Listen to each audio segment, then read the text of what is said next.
સુરેન્દ્રનગર જિલ્લામાં ખનીજ માફિયાઓ પર તંત્રનો અંકુશ નથી ત્યારે મૂળી તાલુકાના દેવપરા ગામની સીમમાં ગેરકાયદેસર ખાણમાંથી કાર્બોસેલ કાઢતી વખતે ઝેરી ગેસની અસરથી રાજસ્થાનના 3 શ્રમિકોના મોત થતાં પોલીસ અને ખાણ ખનીજ વિભાગ દોડતા થયા।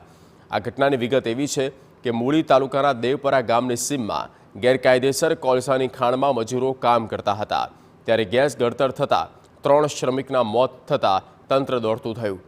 મૂળી તાલુકામાં 15 દિવસ પહેલાં જ ખાણ દટાવાથી 3 શ્રમિકના મોત થયા હતા। ફરી દેવપરા ગામે આવેલ ગેરકાયદેસર ખાણમાં જીલેટીના ટેટાથી બ્લાસ્ટ કર્યા બાદ કોઈપણ સુરક્ષાના સાધનો વગર મજૂરોને ખાણમાં ઉતારવામાં આવેલ, જેનાથી કાર્બોસેલની ખાણમાં ગેસ ગળતર થતાં 3 મજૂરોના ખાણમાં જ મોત થઈ ગયા। આ ઘટના બાદ Muli police, SOG, LCB, DYSP સહિતનો પોલીસ કાફલો પહોંચ્યો અને તપાસ કરતા ગેરકાયદેસર ખાણમાં 2 આરોપીઓ રણજીત ડાંગર અને સતુ કરપડાને અટકાયત કરી પૂછપરછ કરવામાં આવી।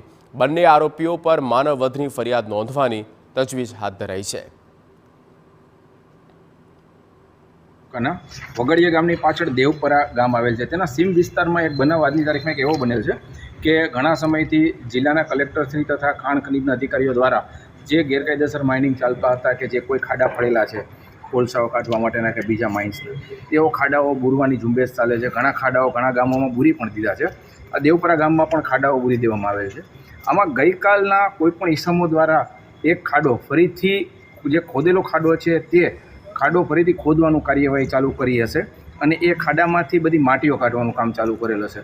આના માટે એમને રાજસ્થાનના 3 મજૂરો કે જે આ કામ કરતા હતા, એ જ્યારે માટીઓ કાઢતા હતા એ દરમિયાન એમાં ગેસ ગળતર થયું અને ગેસ ગળતર થવાથી 3 મજૂરો મરણ ગયેલ છે।